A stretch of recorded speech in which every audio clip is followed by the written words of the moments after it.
just trying to make my city a better place. 10 years ago from when this video releases, Daredevil released on Netflix. And now 10 years later, after Disney has acquired Daredevil, Daredevil Born Again has released on Disney+. People have been saying the show's amazing. People have been saying the show is garbage. All I know is that it's very different from the Daredevil that released on Netflix. One of the biggest contributors to this was that originally, the show was supposed to play out completely differently. Feige and the Marvel committee realized, oh, the show we're making is just not as good as the original. Let's lock in and give the fans what they've been asking for ever since Daredevil Season 4 was cancelled. Here's the only problem. The original team that was working on Daredevil Born Again had already filmed more than half of the first season. So new creatives had to jump in and essentially perform CPR on this show to save it from itself. Quite literally making Daredevil Born Again, born again. So, let's talk about Daredevil Born Again. Welcome back to Browntable, and I am currently Daredevil pilled. The show currently has Dario Scartapane as showrunner. He previously worked on The Punisher. And the show's currently directors are Justin Benson and Aaron Moorhead, who previously worked on Loki. In my opinion, they and the new writers they brought on as well saved the show from essentially imploding on itself and having the Daredevil fanbase truly just really dislike it, or at least the majority. I'm sure there's a lot of Daredevil fans who would be like, no, this show's good, this show's good. Because in the original version of Born Again, Karen Page doesn't exist. She is just not mentioned. And Foggy Nelson is killed, just like in the original version of Born Again. I'm pretty sure that just a cop is supposed to kill him. And from the rumors I've heard circulating, the original version of Daredevil Born Again was going to treat seasons 2 and 3 like they didn't exist. In this new MCU version of Daredevil, it was just going to be Daredevil Season 1 and then Born Again. There were going to be very loose ties to the original Netflix show. Kingpin's wife, Vanessa, was going to be played by a completely different actress. There was going to be a new status quo established. And eventually it was realized, oh, maybe we shouldn't mess with this beloved property too much. And so the backtracking began. Rewrites and reshoots galore. Episodes 1, 8, and 9 are completely new in this show, and you can tell. Oh, you can tell. But here's the question, is that enough? Was Born Again now saved because of the new showrunner and directors? Well, here's the thing. In my opinion, Daredevil Born Again tries really hard to capture the magic of Marvel Netflix. And honestly, there's a lot of moments where it does. The thing is that sometimes that magic it captures feels like retreads of things we've already seen from the Marvel Netflix show. There are themes that this show tackles that the Marvel Netflix show tackles as well, and does better. What were you gonna do to Fisk? Kill him. Karen. I wanted to kill him. And because this show had to keep and work around the original Born Again episodes that were already shot, the tonal shifts can be noticeable, and those episodes can get pretty bad, and they drag the show down. To best explain, Daredevil Born Again feels like leftovers. Like you're hungry, you got some food in the fridge, you take it out of the fridge, you pop that in the microwave, and you heat that baby up. And once you put the plate of food on the table to eat, you recognize, yes, this is gonna taste pretty damn good. It's gonna be awesome, I'm gonna have a great time. But here's the thing, it is reheated food, and it is not gonna taste as good as the first time, when it came out of the oven, when it came out of the pan. So let's do something fun, shall we? Let's go through episodes 1 all the way to 9 and explain what was up with them. But to do that, let's change sets. Okay, we made it. Just kidding, no we didn't. I filmed a ton, but I forgot to check the lighting, so the video ended up looking really overexposed. So in the spirit of Daredevil Born Again, I overhauled the footage and filmed again. Here, we're going to talk about the best Daredevil Born Again episodes, and the first one we're going to talk about is, of course, the first episode, Heaven's Half Hour. So I'm going to keep these glasses on when I'm talking about the good episodes. To fit the theme, let's add some smoke in here, hell yeah. Okay, that's definitely too much, that's too much, let me lower that. Okay, there we go. That's good. I don't know how to tell you this, but when this episode first started, I was immediately like, we're back. This is an overhaul episode. This is the new team, and they're cooking something special here. Seeing Nelson, Murdock, and Page leave Nelson, Murdock, and Page, oh my god, dude. Who wasn't stoked? I was losing my mind, man, and the music by the Newton Brothers, absolutely fantastic. And something that carries on throughout the entire show. I love the footage of New York, footage of the people of the city. And we see this through the BB report in the show as, BB talks to the people of New York and we hear their thoughts on the story of the show so far. It's fantastic. When the episode starts, we're immediately hit with the theme of change. Now, change is huge in this episode and honestly the show, but specifically this episode because this is where everything kind of just flips on its head for Matt Murdock's life. We hear that Hell's Kitchen is going to be gentrified, Becky's Diner is going to be something completely different, and we hear about this too when Fisk and Matt are talking in the diner later in the episode. We feel like change is kind of coming for everybody. We have this new character, Cherry, who's retiring from the force, and to be honest, this show doesn't really do enough with him, but this episode at least does give him some stuff to do and we understand his relationship to Matt. Again, a pre-overhaul character that the post-overhaul team had to be like, oh shit, okay, I guess we have to figure out how to introduce this guy. And I will say, with the cards they were dealt, the overhaul team really did something special here. I don't fault them for the episode, a lot of it being essentially setup. This is the first episode. They've decided to integrate Karen and Foggy, but they also have to remove Karen and Foggy and introduce the new characters the show has as a supporting cast. It's a lot to deal with. And honestly, I knew that was coming. I knew that Karen and Foggy had to kind of leave early. I didn't expect it to be the cold open, but I thought Foggy's death, that being the beginning, is a very explosive and impactful way to start the show. And I remember a lot of people not liking this episode and thinking episode 2 was better, which, by the way, I think that's crazy. What I think is that people were expecting to see Karen and Foggy for maybe most of the episode, and then Foggy dies at the end of the first episode. I feel like people heard, oh my god, Karen and Foggy are coming back, we're so back, they're gonna be in the show, the episode at least, And I feel like they set their expectations to such a degree where the intent was never to really have them be mainstays in the first episode. It was supposed to be treated as a reintroduction to the world where we can finally see where these characters left off after the ending of season 3, and then they're taken from us, which is meant to hurt. It's meant to be jarring, it's meant to hit us the same way it hit Matt. And I do think that was done very well. Because it happened so early on in our show, you are telling the story of a doom. Nostalgia, reverence for the past, yet hope for the future. And oh my god, dude, the fight scene, Daredevil versus Bullseye, banger. It was great. I do have some complaints with it. There's just kind of too much CG in the fight, and it's very jarring. It takes me out of it. Like, there is so much smoke. I can't see anything. Where am I? I don't know. And the craziest thing is that if you see the rehearsal footage, when they plan how everything is gonna look, you can tell exactly what's happening and it all looks good. So I don't know why they had to cover so much with smoke. I have seen people say like the direction feels less like gritty and grounded and up close and intense, but the directors have mentioned that that was the intent. The camera's meant to be floating, and I'll let them speak for themselves. We decided on this really rigid camera language for it. What we wanted to do was, if this is a show about a man who believes that he has lost the blessings of his faith, then our camera has this omniscience as well. It knows that Foggy dies. It knows that he crosses a line, and the camera is this dispassionate entity that is just slowly moving on the train tracks of fate, moving with the action, but not following it in a frenetic way. That is so cool to hear you describe it that way. And after hearing that, watching the scene again, it just feels a lot more impactful. Again, we don't need that much smoke, man. This CG was cool though. Gotta love that shit. Gotta love that shit. And the episode progresses 1 year later. Matt has a picture of Foggy. He always keeps it in his pocket here. It's beautiful. I love that. It's so sweet and so sad. And seeing Matt's new life and seeing how dramatically different it is from his old life, it is very like, whoa. This is very new to not just us, the viewers, but I feel also to Matt. And I feel the show eventually handles this very well, and I will talk about that later. Now, there's some things I do miss, like, Matt Murdock's apartment, the lighting. I miss that from Marvel Netflix. That being said, that doesn't mean that the overhaul team's lighting is terrible or anything like that. The show does one thing very specifically with the color red. Red lighting seeps through the apartment sometimes, and it's just like, really edging Matt. And I know that's a crazy word, crazy phrasing, but like it's literally edging Matt. At one point it splits him right down the middle. And as we all know, red means Daredevil. And Daredevil so badly wants to emerge, and Matt has to keep suppressing it, pushing him down. And as we all know, this show is called Daredevil. As the show goes on, he's gonna let the devil out. And we're back at the couch. Episode 1's ending is wonderful, but I do think it also highlights one of the bigger issues I have with the show, and that is Matt and Fisk.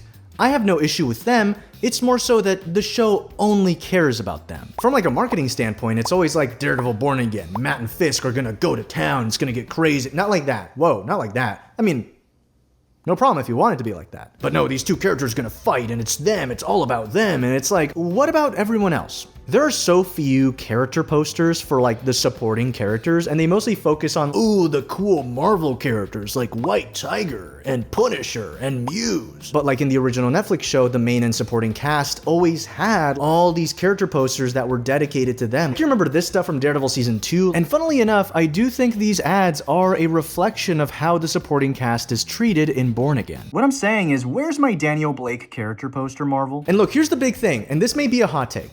I don't want Daredevil Born Again to be Marvel Netflix's Daredevil, because that's just unreasonable. I don't really expect this new thing to be the same as the old thing I enjoyed, nor do I really want it to be. We want to not just be a total reiteration of the old show, but we don't want to go so far afield that it doesn't feel like the show. You have new directors, you have new writers, I get it. But here's the thing, I want it to be good. I want to care about the supporting cast, but I kinda don't, and it takes me way too long to start mildly caring about them too. I also want to mention Matt and Heather's relationship. I think it's really fun. I really think how they meet, it's so funny how they meet and Matt is like, oh my fucking god, I can't believe this shit. He's like so pissed. It's so funny. What a waste of time. Hey, she did it to both of us. That's what I mean. And they have their chemistry and the scene fades out. And I've seen online people complain about that. People are like, oh, in the original show, we would have seen the whole thing play out. And that's a totally valid complaint. It does make sense. That being said, I am one of those people that gives it a bit of leeway because what's the overhaul team gonna do? The overhaul team had very limited time and they managed to do episodes 1, 8, and 9. That's like 3 hours of filming. That's like a movie. And that's not just those 3 episodes. That's also counting all the footage they added onto the episodes that already were filmed. And it'd be different if it was like a show, you know, with different directors every episode, but no, like those 3 episodes are Benson and Moorhead. They had to manage everything. So I'm very excited for season 2. I also want to talk about Kingpin in this episode. Fisk is going through his mayoral campaign, and not gonna lie, in this show, his mayoral campaign can be very boring. Sadly, I think that Sheila, Buck, and Daniel are kinda undercooked. It takes me way too long to get invested in them. You know, I start caring about Daniel in like, what, episode 4, I think? And then I care about Buck around like episode 6. I wish I cared about these characters sooner. I want to know more about these characters faster. Like Daniel's introduced and he's like the biggest Fisk glazer. It's insane. He's like, oh my god, Kingpin, I'll get on my knees for you. I'll die for you, man. You're the best. Coming in hot, dude. Also, like, why? What's up with his obsession? Like, is he just like a fanboy? Why is he a fanboy? Tell me why he's a fanboy. You know what I mean? And I feel like in a show like Born Again, where we know that Kingpin is a criminal, why specifically does Daniel love him so much? I don't think it's the biggest ask. I would just like some bare minimum reasoning, you know? But ultimately, while I do think that episode 1 is a big setup episode, I think that the overhaul team did an excellent job. So yeah, I really enjoyed episode 1. I think I'll give it a good 8.5 Dexes smashing into the ground out of 10. Now next is episode 2, and we're gonna move to a new set, because I think episode 2 is just not as good as episode 1. So, let's get moving. It's actually really cold out today. It's really cold. I should have worn something other than a shirt. This is the spot where we're going to talk about the more subpar, not as 11 out of 10 episodes of Daredevil. Doesn't mean they're bad in any way. It just doesn't mean that they're as good as certain other episodes in the show. I will also say that these episodes are kind of boring, so I'm just gonna play some Subway Surfers right next to you, so hopefully you don't get bored like fucking crazy. Sadly, the show's second episode is just not as good as the first one to me. And I remember when it came out, a lot of people really enjoyed the second episode more than the first. I disagree, and I feel like the second episode is very much carried by the last like 10 minutes of that episode. In this episode, we're introduced to Hector Ayala, and he's great, but a lot of time is just taken to explain who Kingpin's staff is, Wilson Fisk's staff is, his mayoral staff. And in episode 2, they're written kind of boring. They're kind of fucking boring. The outer borough's your base. Especially Staten Island. Got Staten, don't need Manhattan. Fisk fixes like a hole in the road. There's like iPhone footage of this happening, and the blacks of that iPhone are darker than the blacks of the actual show. And you can tell in this episode how tonally different the show used to be. And that's one of the biggest issues of the show overall. Like Wilson Fisk insults the commissioner, and he's like joking about a sub, how they made Vincent D'Onofrio play Fisk in this scene makes him kind of feel like a big boy. Cheesesteaks are great in Philly, Mr. Castleton, but that's your favorite. I think... I will say though, everyone hates the character of Cherry. Cherry is at his best in the second and third episode. I like the Matt Murdock I've seen this year. The guy that found his own way, got out of the kitchen, wears a normal suit. He's actually out going and investigating and stuff. He is essentially like Matt's PI. He's his Jessica Jones. And he and Kirsten, who's also great, Kirsten McDuffie, I wish she had more to do in the show. They go to Hector Ayala's home, and again, it's just like not amazing. The pacing of this episode is just not great. There's always music playing in this show. It's so annoying. In like the Netflix show, you have a lot of moments where characters can just talk, and there's no music playing in the background. There's no intensity, like dun dun dun dun. Like imagine I was talking right now, and this is what was the backing track. Like it was just some insane, really intense music, and I'm just trying to speak something plainly to you. It's kind of like that for a lot of the show, and it kind of throws you off. The papers, seen the news and all that. Can you just be straight? You can set it aside. He needs you. He needs me, or he needs me to show up in court. Can you read my mind? Can you predict the future? What? What things do you just know? Oh, you're hungry and tired. And I know the more I say, the faster your heart beats. Sometimes I wish scenes would just sit in silence and it would be a lot better, but that doesn't happen in the show. Not to say that the Newton Brothers score is bad, it's just that this is a very prominent thing that happens. That's not to say this episode is bad. You know, there's certain footage, and I think it's overhaul footage, where Matt is talking to Cherry by the river and it's like really good, and Matt is holding like the Daredevil horn. It's a really nice scene. It's too brief. It's too short. We need more scenes like that. Ultimately, it's really good. And the end of the episode is really good. And I don't know what's pre, what's post-overhaul. I can only kind of give educated guesses. I think this is pre-overhaul footage though, this fight. Overall, how the show kind of handles Matt's descent into becoming Daredevil is pretty damn good. I actually really enjoy it. And there are moments in the show where he contemplates how weird his life is now. And it's kind of meta. It's almost like it's commenting on the show feeling really different from the Netflix show. It's kind of like the show is saying, yeah, don't worry, we feel it too. And ultimately, I think that is what leaves me here in what is the location for the most, I guess, mid episodes of the show. And I will be back, but right now we have to go back to our best episode location because episode 3 is an absolute banger of an episode. Ugh. Also, huge thanks to Ryan King Corpish for editing the episode 3 and 4 segments of this video. It was a lot of me yapping, so I appreciate it. Okay. I know I've been kind of hard on the pre-overhaul original team, okay? I will say this. They freaking cooked with this episode. Episode 3, when I watched it, I was like, okay, we're back. I'm so upset that we weren't back immediately, but you know what? We were kind of back around here. Born Again is kind of like a roller coaster that's like, it's always going up and down and up and down. It's like, okay, man, like, can you give me some consistency, please? And it finally gets consistent by the end. But as for episode 3, oh my God, just from the beginning, when Hector Ayala is in fucking jail and he's talking about the Koki, it's called Koki, yeah. When Hector's talking about like the Koki frogs, the Koki, right? See, the Koki, just say Koki, bro, Koki, fuck, man.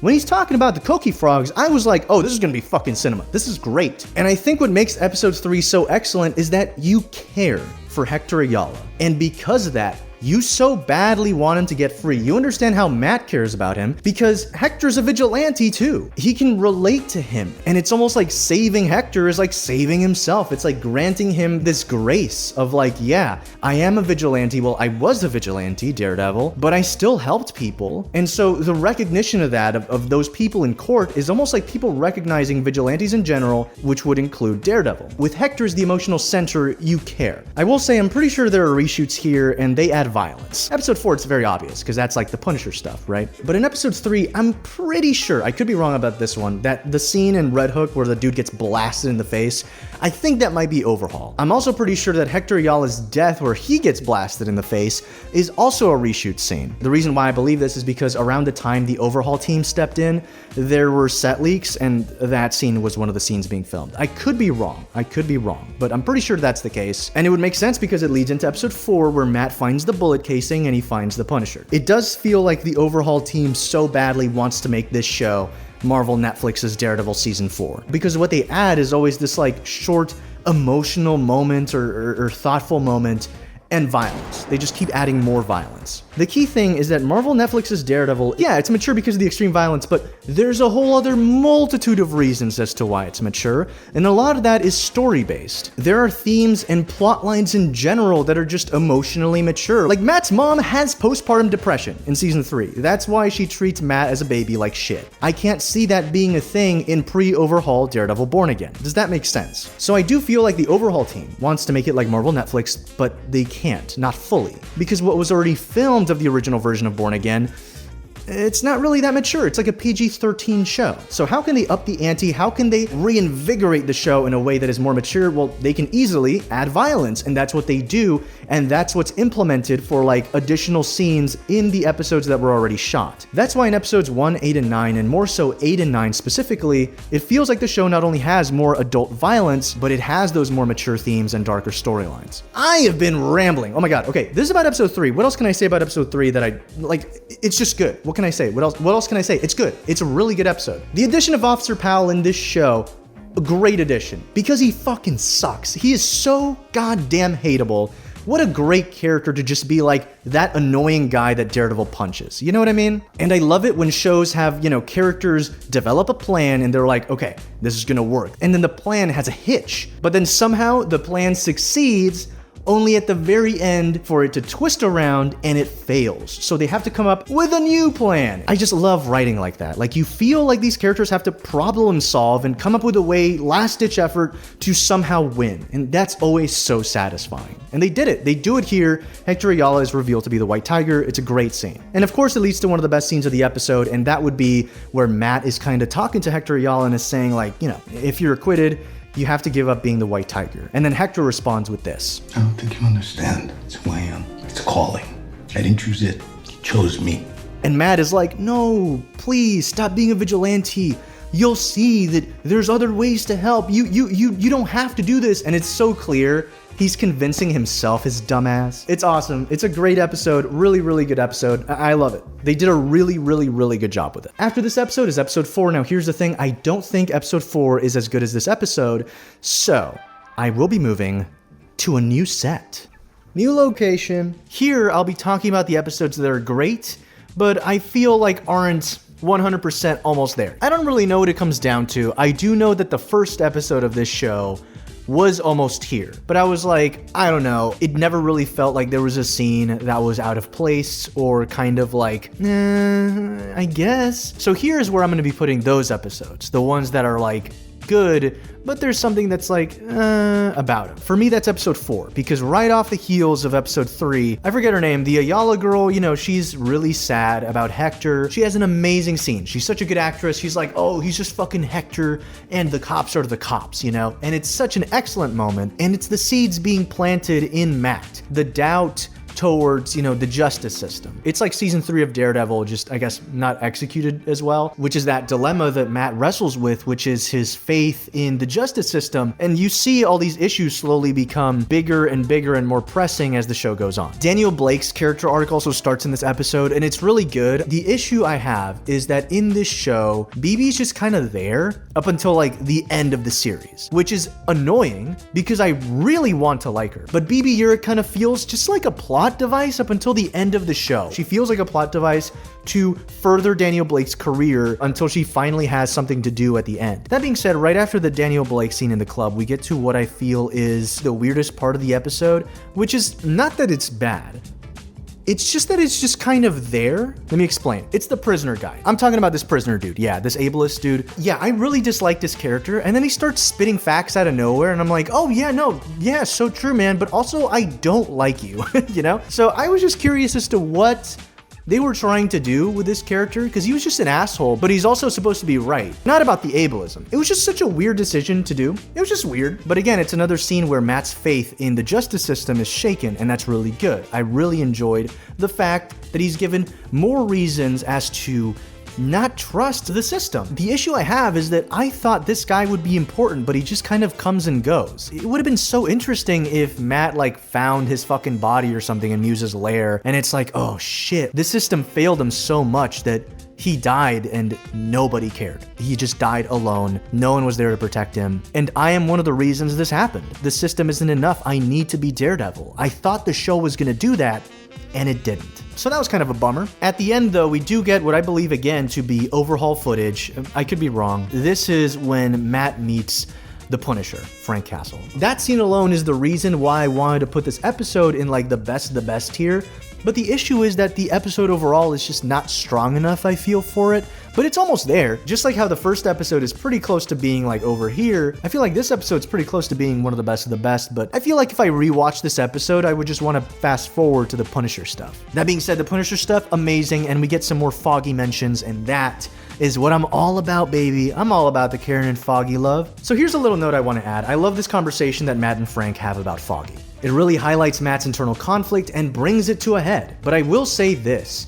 It feels like a lot of this show is like getting through the original footage to get to that one good scene in an episode. You know what I mean? Like in episode 2, it's like, okay, pretty good show, bam, that final scene where Daredevil's like, ah. And in this episode, it's like, okay, this is a much better episode. And then, whoa, he's talking to Frank Castle and they're talking about Foggy, holy shit. But in the original show, conversations like this happened pretty much every other scene.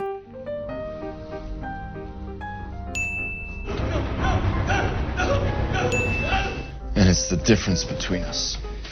I no longer care what God wants. I pray all the time. I've been praying for years. God doesn't talk to me. You tell DC that none of this could have happened without the unexpected connection between me and Wilson Fisk, because that's the truth. You might be able to empathize with a young woman who's been caught up in the middle of a family crisis. All I ever heard was people in pain, and all he ever gave any of us was silence.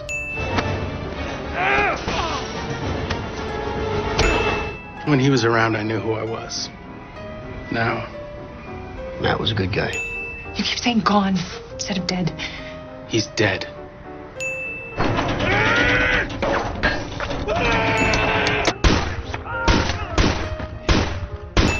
So while this is an awesome conversation, and I'm pretty sure this is overhaul footage, so that's great. And if I'm wrong about that, well then, okay, props, the original team cooked with that. I do want to recognize that this shouldn't be the scene we're waiting for in an episode. This should be the norm of an episode. So overall, great episode. Just some stuff that kind of had me like, okay. Anyways, the next episode, sadly, not my favorite, and let's go talk about it. We're officially back. We're officially back at the mid corner. The midfield. The midfield? That's actually not bad. The midfield. So we're back at the midfield. Now we're going to be talking about episode 5. Episode 5 of Daredevil, in my opinion, is not that good. It's like a good fun time, but it's not like what I want from the show. And that is not to say that I dislike what the episode intended to do.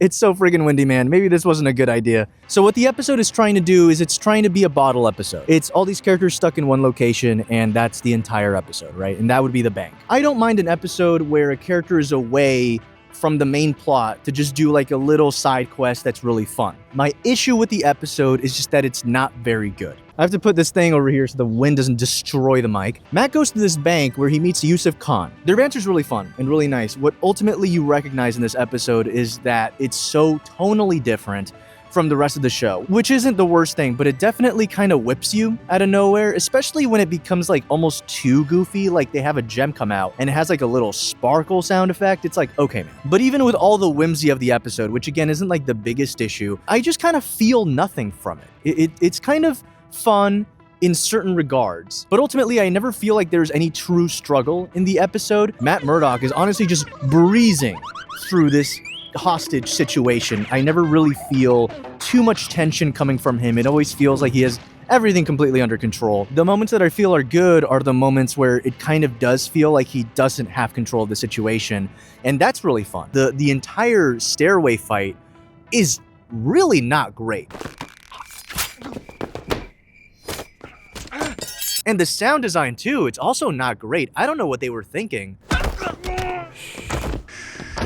And it leads me to believe, and this may not be true, it might be still like the original show, but it makes me believe that the final fight of the episode is post-overhaul. It does feel like a different team just randomly worked on it, and also Matt is like crazy violent compared to the first fight. Worst part of the episode, Detective Kim, I think is her name. She's trying to negotiate with the Irish criminal robber guy, and it's so boring. It's so boring. Nobody cares. If this episode was like 20 minutes long, it would have been better. I was just ultimately left disappointed. I love the idea of the episode. Again, don't get me wrong.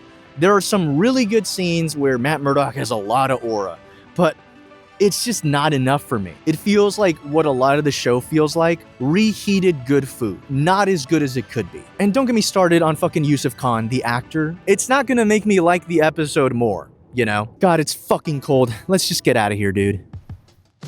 Ugh, we're back on the beanbag. So we've reached episode 6, and I quite like episode 6. I think it's pretty great. I do have some qualms with it, but it's not as big as, say, like episode 5's issues, you know? The editing in this episode can once again get weird as hell. Like, of course, music is just always playing. Vigilantes. But sometimes there's cuts that are so random. And like, this scene ends. Years, but I always end up coming back to it.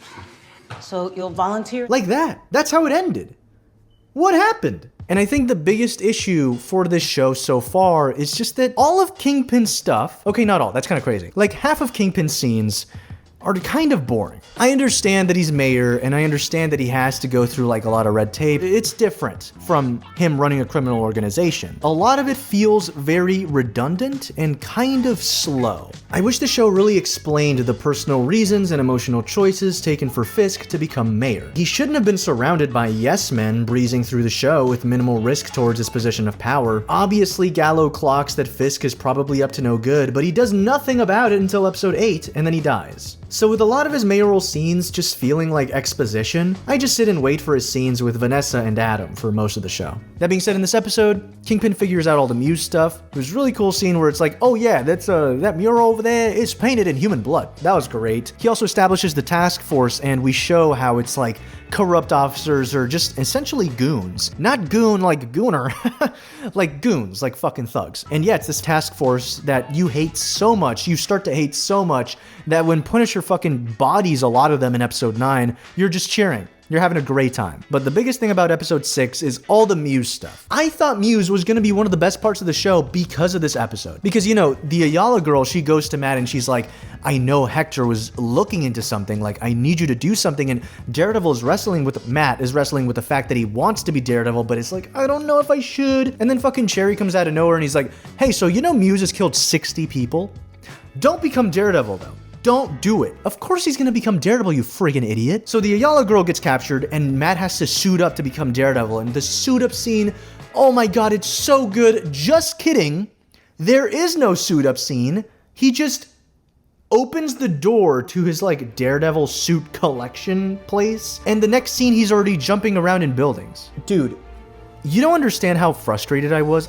I think this episode is really good. It needed a suit up scene so bad. He's becoming Daredevil again after 6 episodes. This is when he's born again. And they don't have a suit up scene? Bro, what? Imagine, Matt is about to call 911. He's like, fuck it. And he drops it. He goes to his Daredevil room and you see him suit up. Imagine you see the suit up and then when he puts the cowl on, you hear the music go crazy. I would have stood up and cheered. There's no real catharsis, in my opinion. I feel like he should look at this cowl and he doesn't have to say anything, but you know, he's telling himself, I have to do this. It's a big moment for him. And so sadly, it feels like this scene in episode 6, it's just like he is just suiting up to suit up and it's not a big deal. That being said, Muse fight, amazing. And you cut between that fight and the Kingpin fighting Adam, which is another phenomenal fight. And we know all the subway stuff, overhaul. So that's new footage. So that fight is new. That's the stunt coordinator from the Netflix show. That's why you know the fighting is so cool. Everyone did a tremendous job, which is really frustrating actually, because immediately after, you're hit with episode 7. I don't think anybody likes episode 7. One more time. You know what time it is. We're over here at the midfield. This is definitely the most disappointing episode, and I think that in of itself will make this episode a lot of people's least favorite or worst episode, because yeah, how they handled Muse, how did they handle Muse like that, man? Oh, it's so windy. So what you essentially have here is the aftermath of Matt's fight with Muse in the subway. The Ayala girl is hospitalized. She's like, oh my god, what the heck happened? And Matt's like, I need you to tell me, like, what's going on. And I really like a lot of this episode, you know, like Wilson Fisk having to handle the task force and Muse's killings, and him recognizing that he has to pin the blame on vigilantes and vigilantism because that will further his, I guess, mission to destroy vigilantes like Daredevil and to further his campaign. There's a lot of good moments in this episode. And I will say that I'm pretty sure this is overhaul footage, but all the stuff with Luca in this episode specifically is excellent. It's really good. The ending, how this episode ends, is so fantastic. I was like, oh my god, that was a fucking stellar ending, dude. I really enjoyed the ending. And I love seeing this slow kind of reconciliation both Vanessa and Wilson begin to have, because ultimately Vanessa is kind of attracted to Wilson's violence. He is like so powerful, but also weak about her. And I don't know, I guess that's what she's into. And when they finally team up to take out Luca, it's like, oh shit, they're starting to figure things out, you know, in this relationship. Now, I think we can all agree the weakest part of the episode, it's Muse. And I think the weakest part of the season is also Muse, which is really sad because I feel like Muse was really heavily advertised as being like the big bad other than Kingpin in Born Again. But he's actually just a guy that shows up in 2 episodes and dies. And it's a bummer because he shows up in, oh my god, it's so windy, bro. It's so windy and I'm freezing. It's a bummer because he shows up in Heather's office and it's like, wait, he was a client of hers this whole time? I'm exaggerating, it's not that cold. I mean, it is cold. My hands are freezing and they're like really slow right now, but I can handle. The Muse kid shows up in Heather's office like, you are my muse and you mean everything to me. I've read all your books and stuff. And it's like, I wish we knew this. You know, looking at set photos, it seems like the kid got like a haircut and maybe that's why they couldn't reshoot certain scenes. Maybe, I don't know. But they should have just shot one scene with him. Like maybe Wilson Fisk and Vanessa are leaving the office, Heather's office, which again, those are all reshoots. All of the Vanessa stuff is reshoots, which means that they could have just gotten the guy to go into the fucking therapist room with Heather and just be like, hey, I'm your new client, just to show he is a part of her life, you know? It doesn't have to be a crazy scene, but just go like, hey, what's your name, blah, blah, blah. And it shows that maybe Heather is like a good therapist and she has like a lot of clients or something, but no, he just shows up out of nowhere and he's like, you're everything to me, you're your peak and I'm gonna literally suck your blood out of your body. Like, okay, dude, wow, all right. I do love the idea of him just going like, okay, I'm gonna kill you. Her corpse was supposed to be the art. Ultimately, Muse's corpse is what is the final art. Muse's final piece is his dead fucking body on like this canvas on the ground. The big issue comes with just the fact that everything comes out of nowhere. Muse's motivations are just like really weird. He's just kind of troubled and then he goes like, also my parents made me fucking learn what, Taekwondo? How familiar are you with Taekwondo? Did I ever tell you I used to compete in Taekwondo? And I didn't like my teacher, so I killed him. What? What are you talking about? I competed in Taekwondo because they made me, but they wouldn't let me quit. I hated him.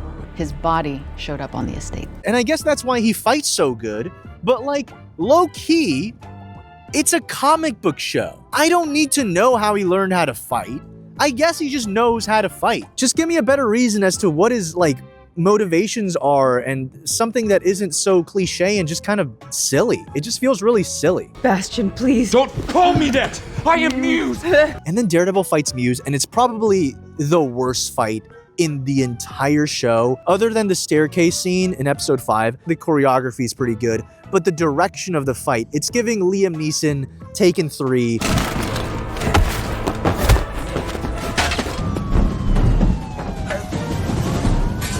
And I don't know why they filmed it like that. Muse does get shot by Heather. He gets fucking blasted like crazy. And it's kind of funny because it's like, oh, whoa, no way, she got him. Oh, she got him? And that's kind of like the ending of the Muse storyline. It just kind of ends. And it's like, okay, man, could have been better. It wasn't. Sucks to suck. But you know, the episode does end pretty good with the Wilson-Vanessa thing. What I will say though, and I'm so happy about this, one of the worst episodes of the show, which honestly made me start losing faith in the show, is right before maybe the best episode of the show. So you know we're going back. We're getting out of the goddamn midfield. It's so cold over here, so I'm getting the fuck out of here. And let's talk about episode 8, okay? Woo! We have made it. Episode 8 of Daredevil Born Again. I feel like this should just be brief because what else can I say but it's peak. It's peak.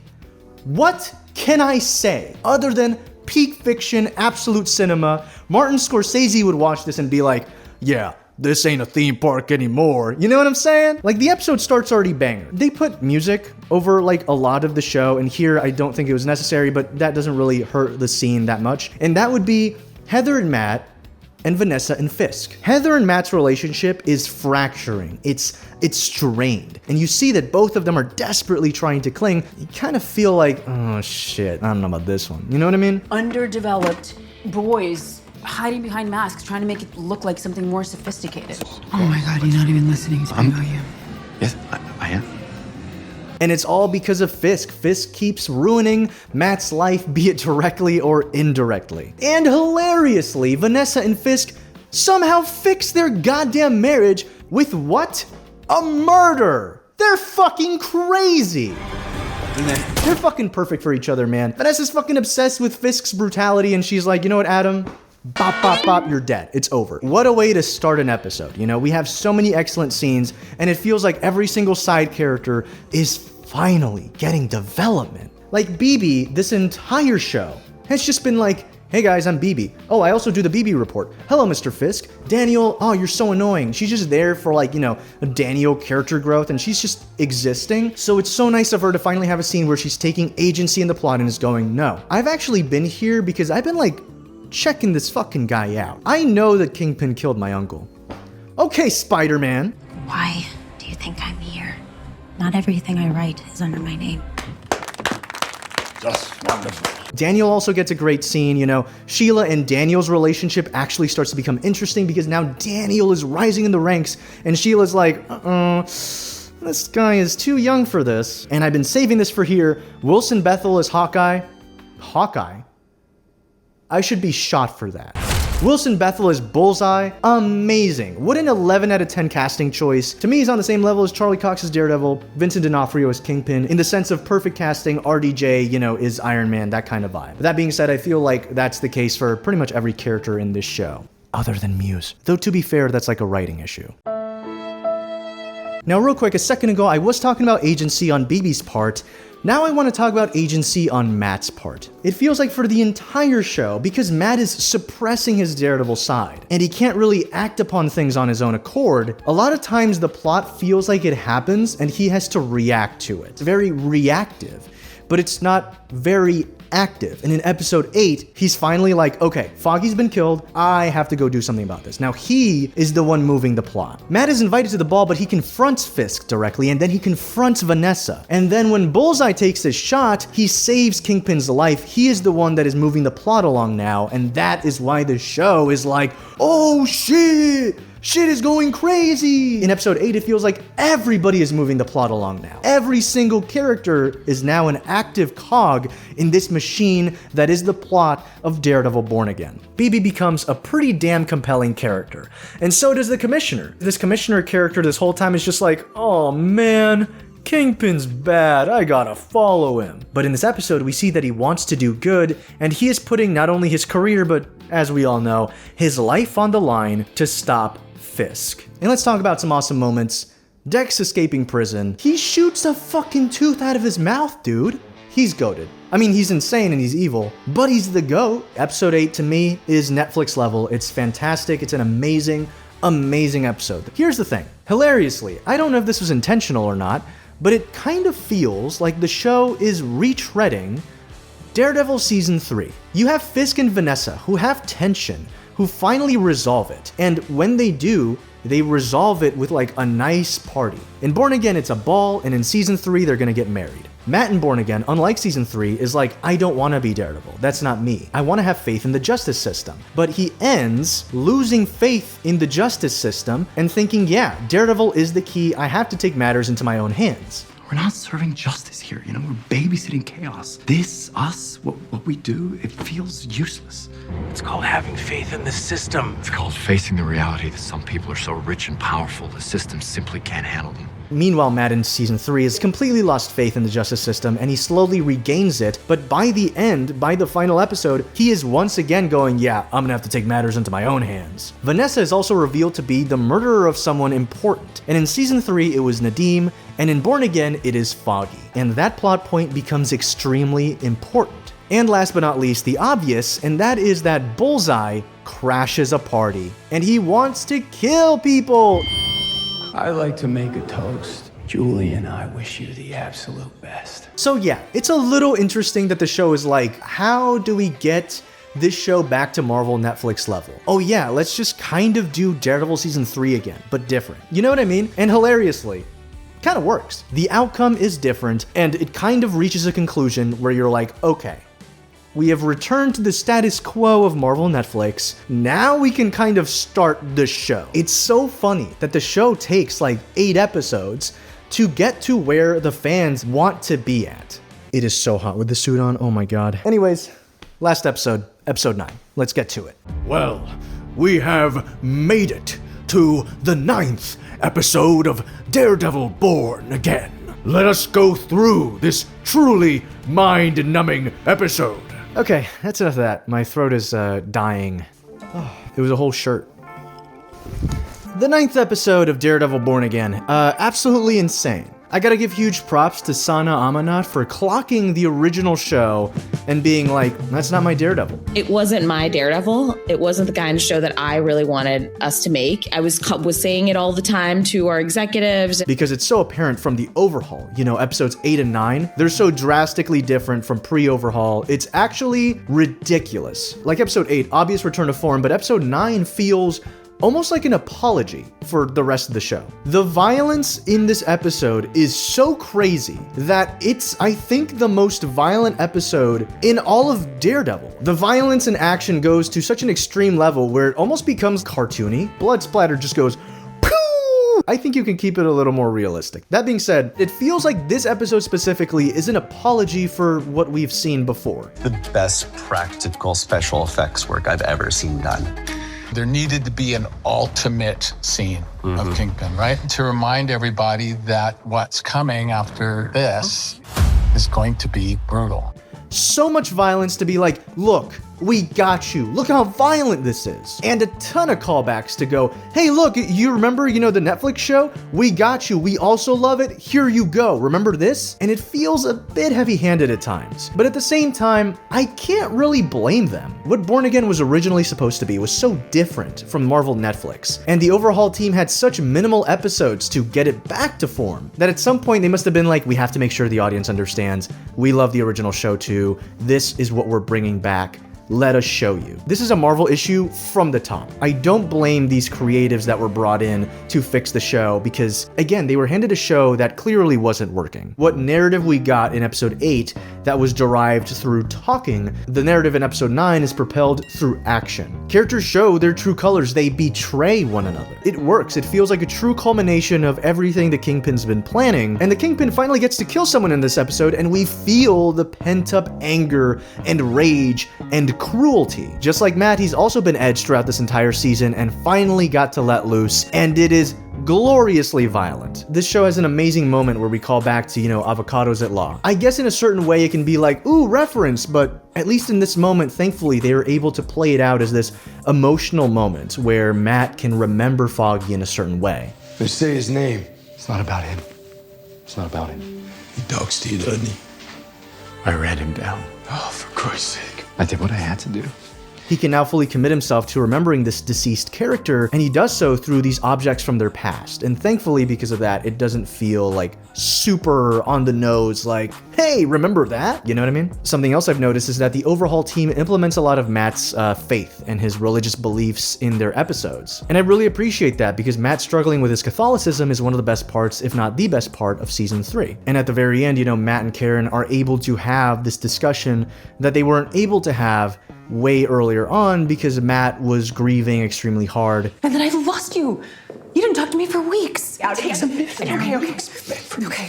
So now that they're both in a spot where they can talk, they're able to have this moment which closes out the episode, which I think is really beautiful. Foggy, I believed in you. Whatever's behind the mask, behind your eyes. He knew all of it. He knew you. I do too. And Matt's final monologue at the end is fantastic. It feels like it's not just, directed at the city of New York in the show. It feels like it's directed to us, the viewers. Now on the Kingpin side, I love how Wilson Fisk is handled in these last 2 episodes. It feels like he's back to form, he's back to how he should be tonally, and yeah, he's just so power hungry and evil, and I am genuinely afraid of this fucking guy. He's scary as shit, man. He's the scariest fucking guy I've ever seen. You know that meme? I don't know if you know what I'm talking about. And seeing where characters end up in the show to get ready for season 2, it's just so good. This is gonna sound so dumb. If you watch anime, it reminds me of when an anime season ends, and they're unsure if they're gonna get a second season, so it ends in a way where they show every character and what they're up to. It kind of feels like that, which was really funny to me. Whatever. Anyways, so all in all, Daredevil Born Again, the pre-overhaul stuff feels weird. Tonally, it's kind of off and all over the place, and the overhaul episodes, the final 2 episodes, they're able to work that into the plot and actually give it meaning. This status quo that was created for the show was meant to be weird. It's meant to feel off. Heather, you realize I used to have this whole other life. Sometimes this all feels fake. This isn't normal. It's not meant to be Matt's normal. That's why when he's in the fucking hospital bed, he calls out for Karen, not Heather. Matt knows he's not where he's supposed to be. The crew knows he's not where he's supposed to be. And the show ends in Josie's, an extremely important location in the original show.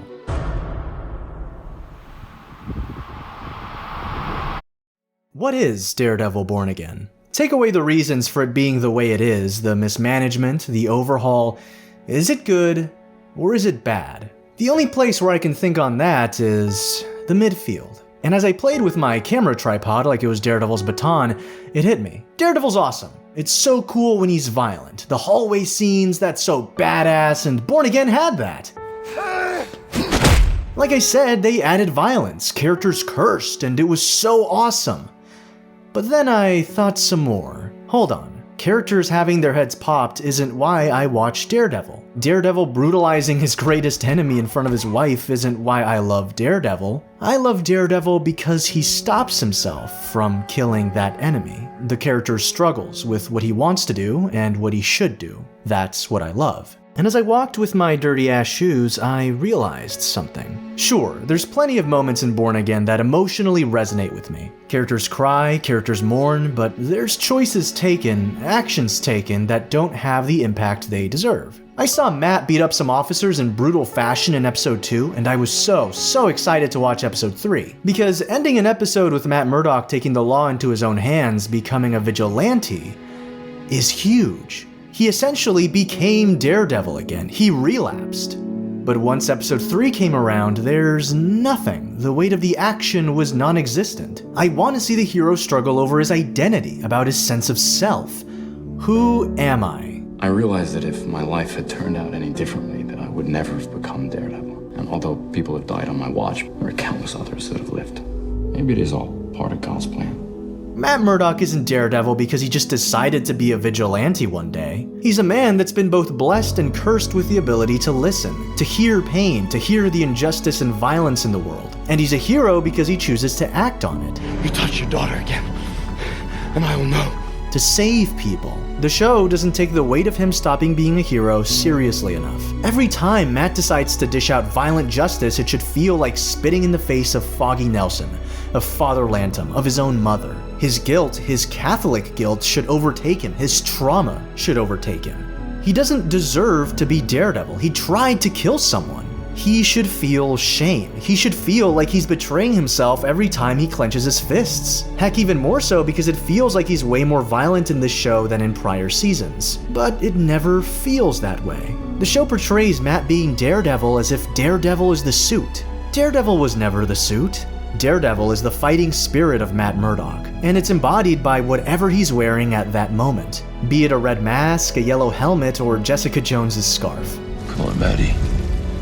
Get to work. The show's theming and messaging is muddled and confused. It keeps stumbling its way to the finish line till it finally begins picking up the pace by the end. It's the fault of two different visions colliding, perpetrated by Feige and the Marvel Committee till everyone got their act together during the writer's strike. In a perfect world, the show would have been allowed to be season 4 from the get-go. In a terrible world, the show would have never been overhauled and we would have been left truly disappointed. But we live in a messy world. And in this messy world, we've got a Frankenstein Season 4 that ended up having amazing highs and terrible lows. To me, the show's good. I quite frankly enjoyed it, but it's definitely not perfect and is my least favorite Daredevil season. But the next season is in good hands. This show's future seems to be bright, and we need to embrace it without fear.